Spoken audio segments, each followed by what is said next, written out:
Hey everybody, welcome back. Week 2, still doing it. I hope you're ready for podcasts. So I have some things to read. I have some news to talk about. I like doing this. I like kind of filling this in here, and we're going to talk about a few other things that we can kind of do going forward with this as well. So first off, though, let's go ahead and get to the news on this. Our first one. This comes from where is this? WFAE, Charlotte. Oh, this is North and South. I believe this is North Carolina. New housing development in Gastonia requires patriots to fly the American flag. Now, maybe thinking, is this legal? Don't worry, they cover it in the article, and the answer is, eh. I mean, homeowners association can make you take down a flag, but can it make you put up a flag? But the thing is, are you moving into this place? I mean, look at this. This is a parade. There's no houses built yet. This is he has bought a chunk of land. He has paved a bunch of streets and named them Constitution Way and Gadsden Drive and shit like that. Not kidding. We'll get into it. And he has all of this that just to bring, and he wants to bring all these people in who are very patriotic, but 55 years and older, seniors, patriotic seniors. This is like, this isn't even Gen X. This is full on baby boomers, like older. I'm sorry, this is Gen X. This is older Gen X. I mean, I don't know if Gen X can really afford it. It's $450 to $750,000 per thing, but I mean, this is like literally a parade that they had. So let's go with this. Constitution Lane doesn't look like much now, just an asphalt road surrounded by vacant lots. But developer Brock Frankhauser has a vision. At 1776, our goal is to bring patriotism to the front porch of housing and the communities that we develop henceforth, Frankhauser said at the development launch party last month, before leading a parade with an armored truck from the sheriff's office, motorcycles, a pipe and drum band, and a huge American flag hanging from a fire truck ladder. 1776 Gastonia is a planned community for people, or rather patriots, 55 and up.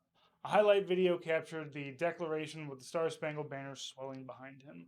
And we'll talk a little bit more, but again, this is these developments fucking suck too.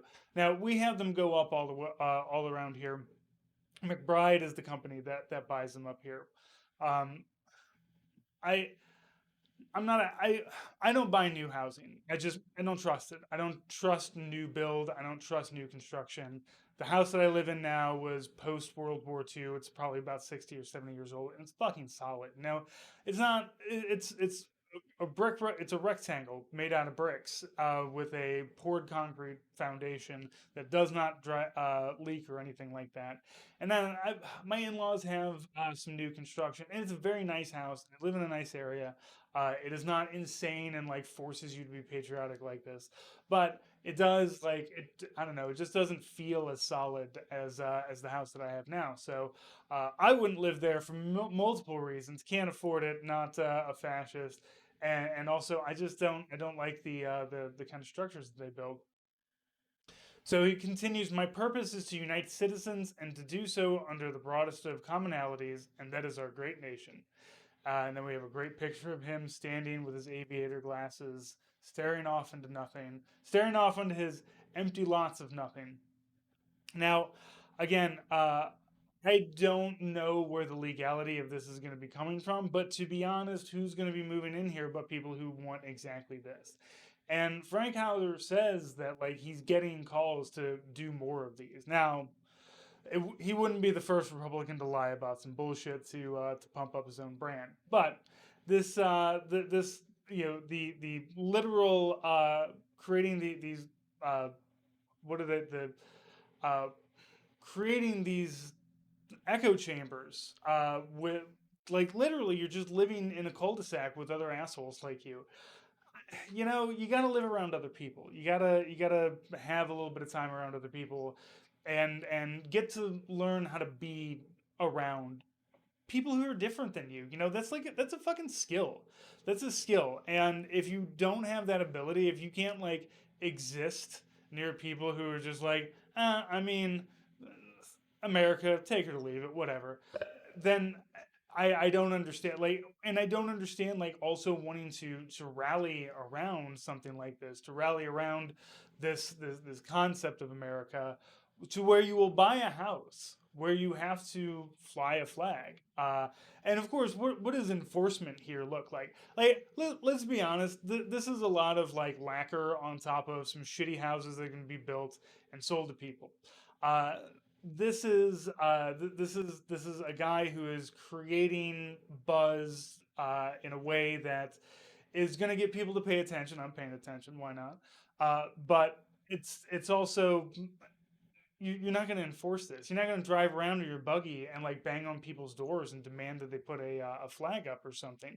And like, does this mean that flag code is going to be properly adhered to? Flag code requires you to take it down every night, or if you are going to keep it up, it's got to be an all weather flag, and you have to have a light on that shines on it. There's rules to these things, but the rules never really seem to matter at a certain point. You know, the rules just kind of become a uh, we're gonna say what patriotism is, and anything outside of that, you're a commie piece of shit, and we're gonna shoot you. So the concept of America to people like this is not really one of like inclusivity or anything. I mean, I'm sure that like if a black family wanted to move in there, they could. I don't know if somebody would feel if a black family would feel comfortable in an area like that, which like even before houses were built had a parade with an armored vehicle from the sheriff's department involved in it.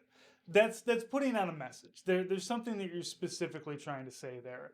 And you know, I'm not saying it's abject racism, but I'm saying that there's a whole lot of racism that's kind of involved in that too. So, um, yeah, shout out to Gastonia requiring patriots to fly American flag.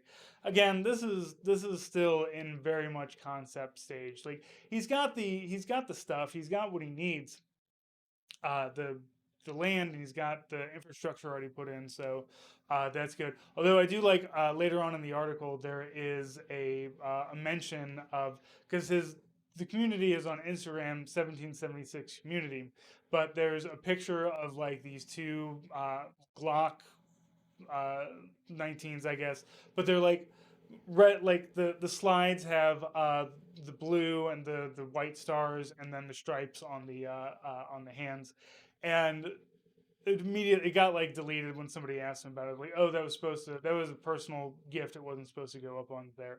So I mean, again, you can already see that like the basis of this is violence. It is walling people off. It is saying you have to adhere to a certain ideology to be here, and showing off we do have guns and we are comfortable with violence. So, you know, good luck to you. I hope that you know the people who get stuck in these burning death traps that you're probably going to build manage to get out alive and sue the shit out of you, and then you have no recourse beyond that.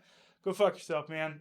Next up, we've got Fort Knox cadets taste Army life, walkouts, expired MREs, and water issues. So if you haven't been keeping up, Fort Knox, the people who run the dining facilities and a lot of the services around there have walked out. They're not getting paid very well. They're not making minimum wage. They're walking out and striking for the same reason everybody else is walking out and striking. The same reason you and I should be out striking, because you're not making the money that you deserve, right? Like no matter how much money you make, you make so much money, but there has to be a profit to you. And so no matter how much money you make, you are actually worth more at all times. So this one, Fort Knox cadets getting, it's expired MREs. Sorry, sir. Welcome to the fucking club. Water issues. That's a bad thing. Don't want you don't want dirty water. You don't want water that you can't get access to. It's just not good. It's not good for you. You're not gonna have a good time with that. Um, but you know what? All solidarity with anybody striking for any, fucking any reason. Strike for if you want better conditions. Strike because I don't know, because fuck them. That's why. You know, I I do love the intersection of leftist politics and the military in every way, shape, and form, especially when a strike makes future officers sad. But absolutely perfect. Could not be a better strike out there for me. All right, next up. So this has been an interesting. I saw this tweet. I've seen many tweets that were very much like it, though. So there's been, of course, there's been discussion about not paying, taxpayer dollars for women in the military to go to a different state to get an abortion if necessary. Um, that's been a huge debate happening with, I believe Tuberville is really up in arms about it. But there's been a lot of discussion about, well, what are these other things that the military does pay for? And like the thing is that there's all these things like this. So like, steak and lobster routinely served in American base cooks houses in Afghanistan. Absolutely. It was the only way we knew like what day of the week it was. Like when you work every day, and you don't go to church, then none of the other days really make any difference. And you just show up to the dining facility one evening, like, oh, there's steak and lobster tails. It's Friday. Cool. Not that it fucking means anything. I'm in Afghanistan. Afghanistan and Iraq both had it. Iraq was a bit more regular because that was 2009. The logistics chain has really been going. Because guess what? We also had a Subway. We had a Pizza Hut. And that's just I was on Basra in Iraq. Like if you went to Bayab, if you went to Kandahar, if you went to the well, Kandahar is in Afghanistan, but if you went to Baghdad International, if you went to the big bases, the shit was real nice there. Afghanistan was 2004. I was on Bagram there. Now, we did get the first Burger King trailer while I was there. It was a big fucking hit when we got the Burger King trailer dropped off there outside of the PX. But there's also been talk about, we spend this much money on Viagra, this much and that much, and like I understand the argument, but like the those are things that like troops need. And like I'm not trying to say that sexual health is important. Like I think we all can agree on that. And when it comes to Viagra, I don't want to say like we shouldn't take you know if we're taking away from one, we need to take away from another. Obviously not. The thing is with the Viagra and the steak and lobsters is just there's so many other things that we waste that are actual wastes of money. Like surf and turf night made people happy. Viagra gives people erections, and I know that a lot of people have used it for therapeutic reasons. PTSD. I know that there are reasons for these for stuff like that, but there are also so many places where like graft and we just lost pallets of cash. Like you're worried about like the steaks were shitty. I promise you they were not. It wasn't good. And I did see someone say like, "Oh, well, I wouldn't be eating anything that is being flown into a landlocked country." Like, the fuck do you think we eat lobsters here in Missouri, man? Like, you just fly in the fuck in. Now, look again, it's not great. The steaks were always well done. If you were lucky, you had some A1 steak sauce to throw on top of it. Like I'm gonna be honest. I had to have somebody teach me how to eat a steak after Iraq because like I was like, no, well done, right? That's normal. It's not. It's just the way that the army does it because the army is not fucking normal.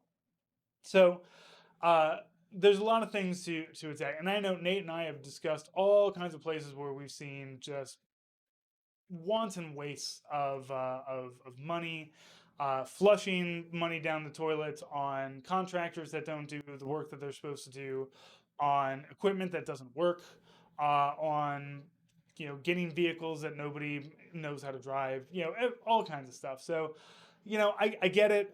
It's a big woo to say, oh my god, steak and lobsters. Mm, it's not Ruth's Chris or whatever your local steakhouse is. It's not that great. And you know what? It sucks to be a troop overseas. And whether you agree with the war or not, it's nice to have a little bit of creature comfort. So don't take away the shitty steak and surf and turf. Do, however, take away all the radios that don't work and give updated radios that do work. We need radios that work. All right. Last thing that we have here.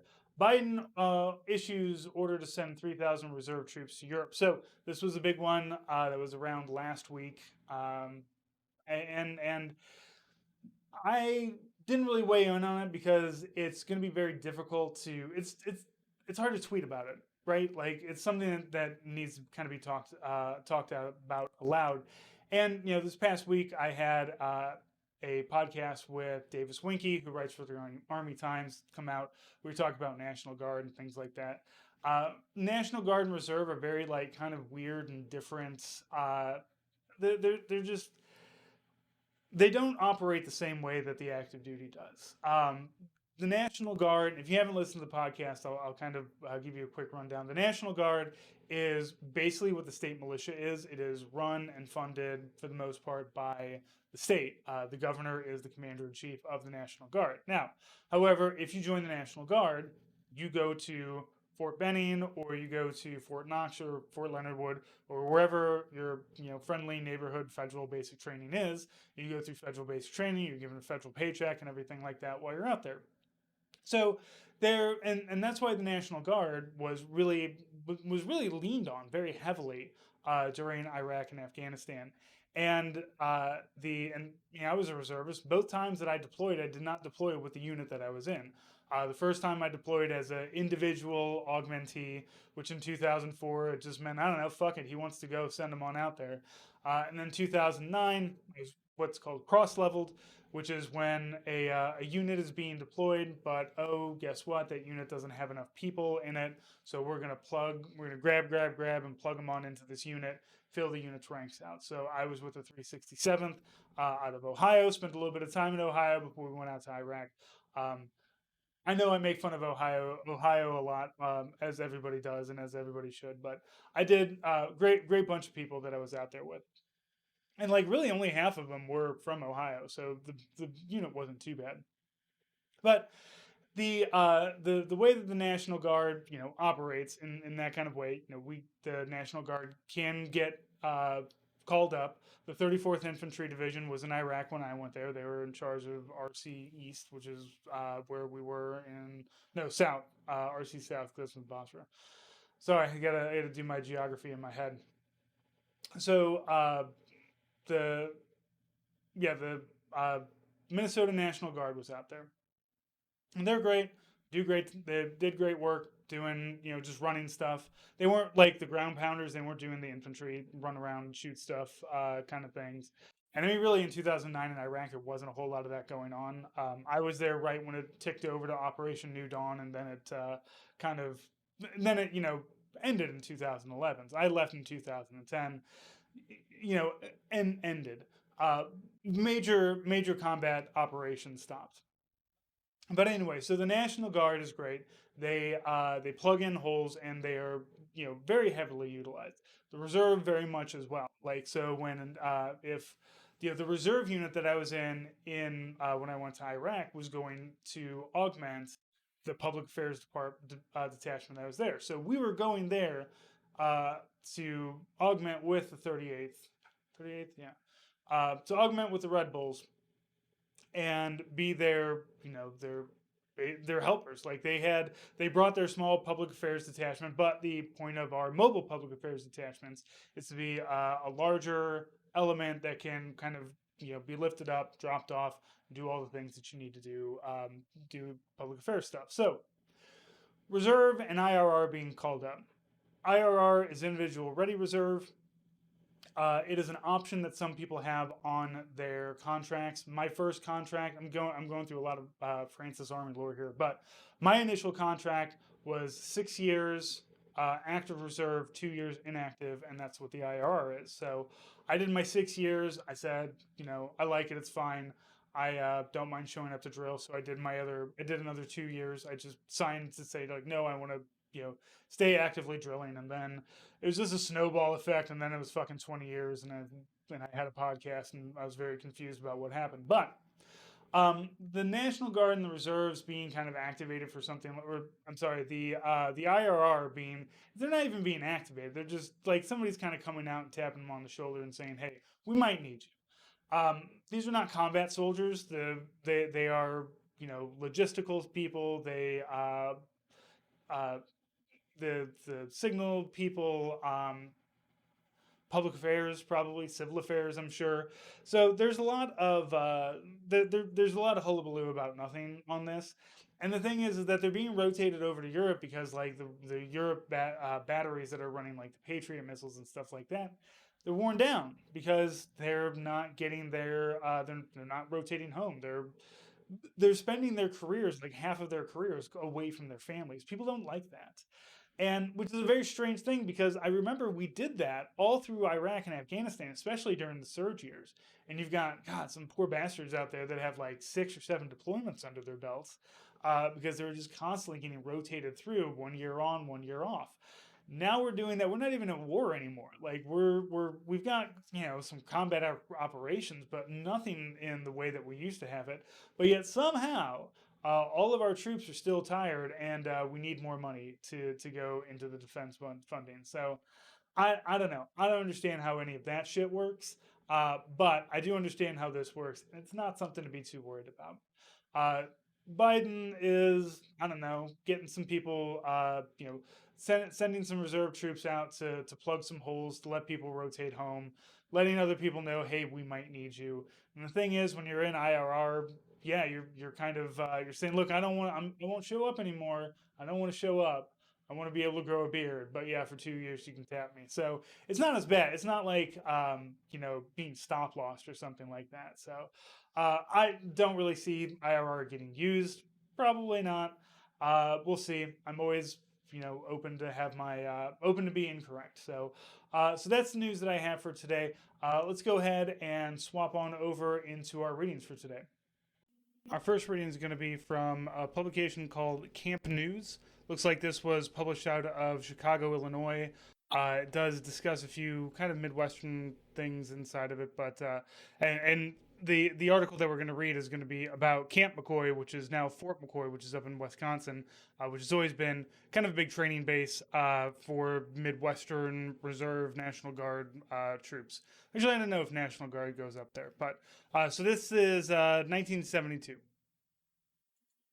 This is written by a gentleman named Tom Chase, and this is called A Case History, the Camp McCoy 3. In the summer of 1970, Steve Gedden, Danny Krebs, and myself were sent from Fort Carson, Colorado to Camp McCoy, Wisconsin to help train National Guard and Army Reserve troops. At that time, the Guard and Reserves were composed almost entirely of whites. These units were being trained in all the skills necessary to crush just rebellions everywhere, occupying Black, Latin, and other third world communities, setting up concentration camps, etc. In fact, only a month before, National Guard troops would fire into unarmed students at Kent State University in Ohio, murdering 4. Uh, so this is an interesting accusation that he's kind of throwing out here, and I know the Vietnam, the training that they're getting probably does have a lot of things that are like that, and I'm sure that racism was very rampant in the ranks, especially during this time.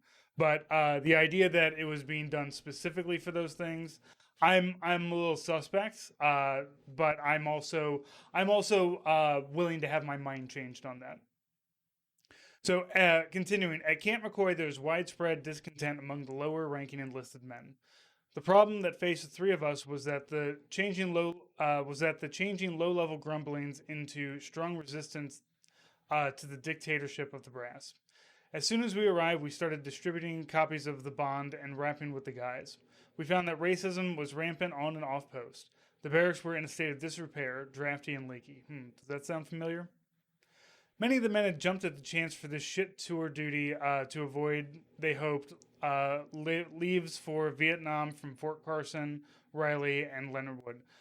We talked to the guys. We were asked many questions about our union, the ASU, a few of which we couldn't answer. We wrote the ASU National Office in New York for more literature and advice. The National Office sent us suggestions, but mainly left the decisions to us at Camp McCoy. The explosions of July 26 saw the beginning of a frantic attempt by the brass to smash the Union at Camp McCoy. Steve, Danny, and myself were immediately placed on restriction to our barracks. After many illegal searches and much questioning and harassment, the brass were forced through legal pressure to release us and send us all back to Fort Carson. Okay, so these explosions, I looked up a little bit into this. A telephone exchange and a couple electrical transformers were blown up, and these guys, because they showed up and were anti-war kind of off the bat, uh, they were the first ones who were kind of swept up for it. Now I've looked into it a little bit. I don't really know case law, and I when I say I looked into it, I googled it for 15 minutes and didn't really come across too much. I'm sure if we did a little bit more digging, we could find out what ended up happening to these guys. 'Cause I'm not sure. Everything that I see is about them going to trial, but nothing about their sentencing. So I'm not sure where all of this ends up. But these three guys were being hemmed up for for these explosions that were across space. Didn't hurt anybody. It did cause some, $100,000 worth of damage in Vietnam era dollars. So, however much that is, but they weren't blowing up barracks and stuff. They were blowing up infrastructure. 7 months later, the FBI picked us up at Fort Carson.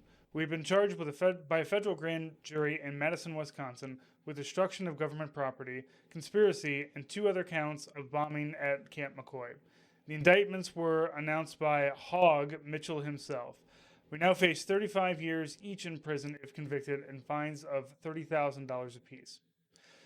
We were kept in jail for 7 weeks, after which we were moved from Colorado to Madison. While we were in jail, the ASU got us two good lawyers, Hank DeSuvero and Mel Greenberg.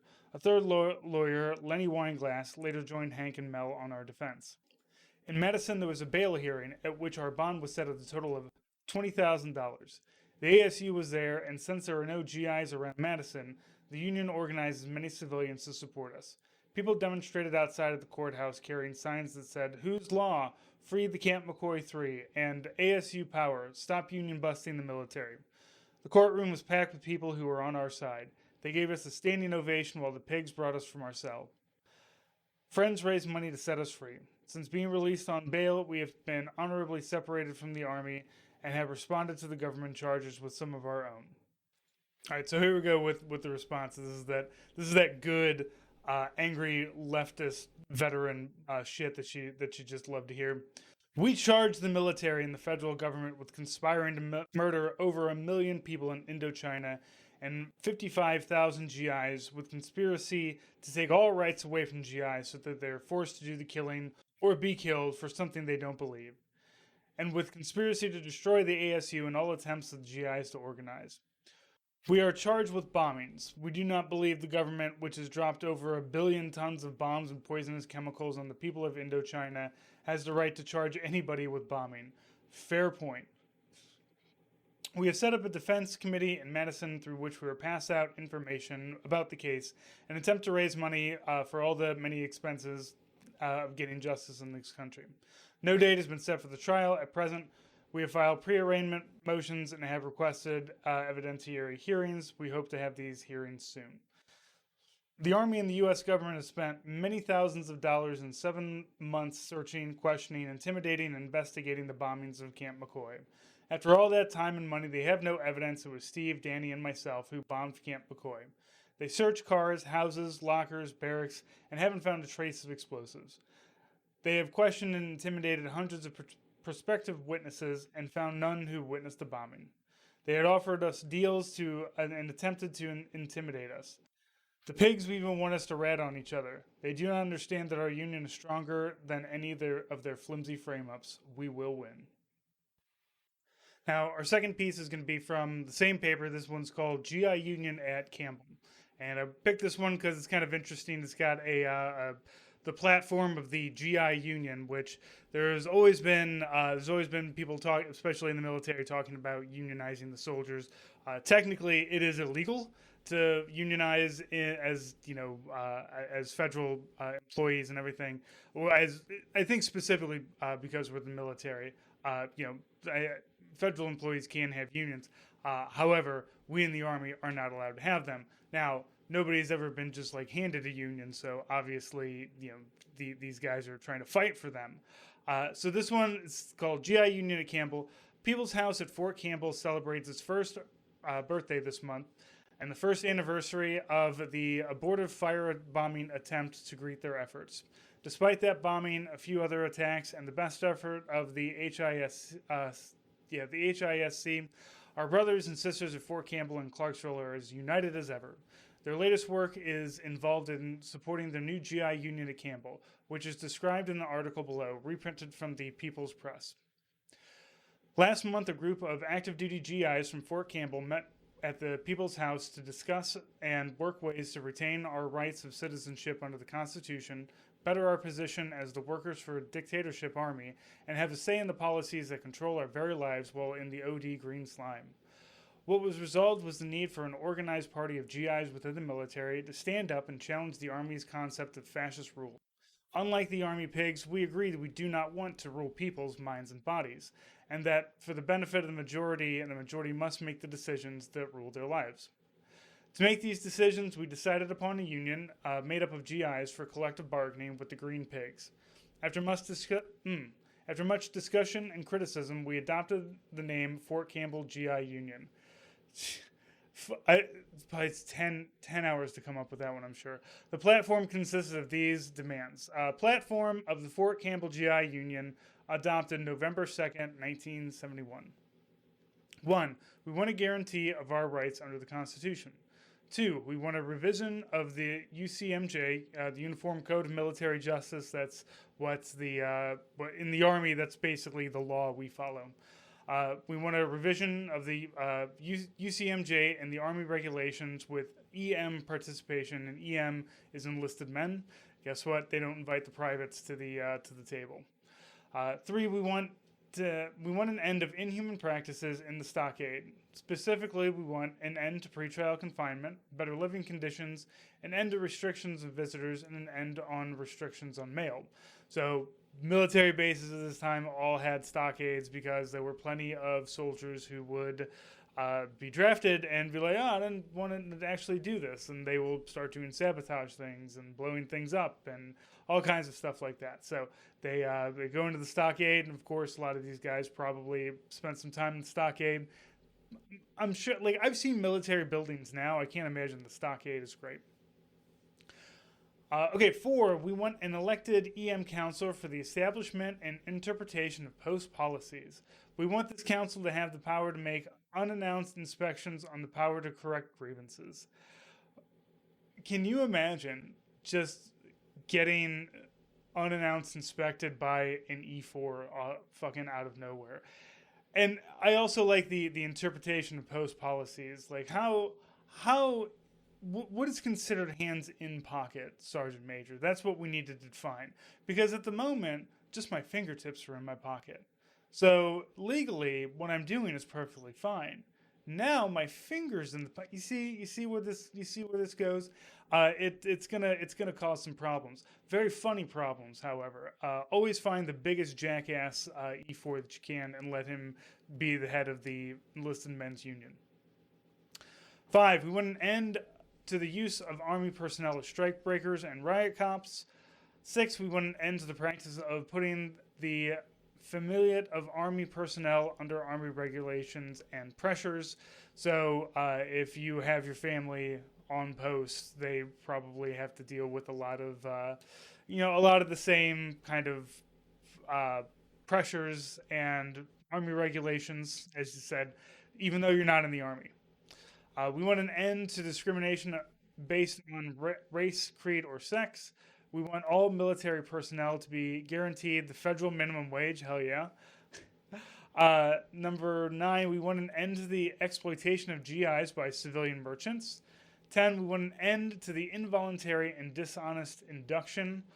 I mean, if they don't do the induction, you don't really come out a soldier on the other side, do you guys? Number 11, we want an immediate end to the war in Southeast Asia and an end to the illegal and immoral U.S. involvement in foreign affairs. Number 12, we want a right of free political association. The purpose of our union is to put the power in the hands of the enlisted men who are the majority and not let a minority of pigs dictate our lives in the OD. Olive drabs means when you're in uniform. The Army pigs are a minority. We, the EM, are the majority. When we get our heads together and get organized, brothers, we will strip the pigs and their organized fascism and leave them dying for want of power. 2 heads are better than 1 pig.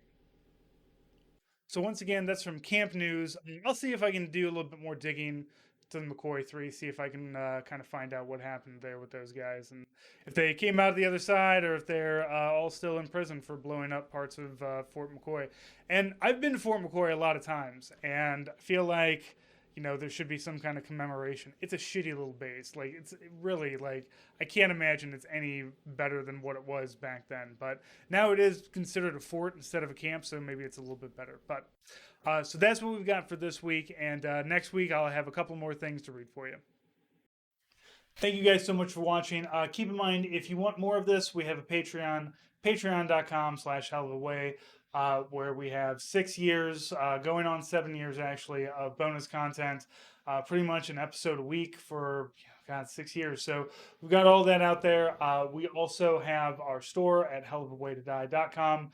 You can get stickers, patches, pins, things like that from there. So thank you so much. We'll talk to you next week.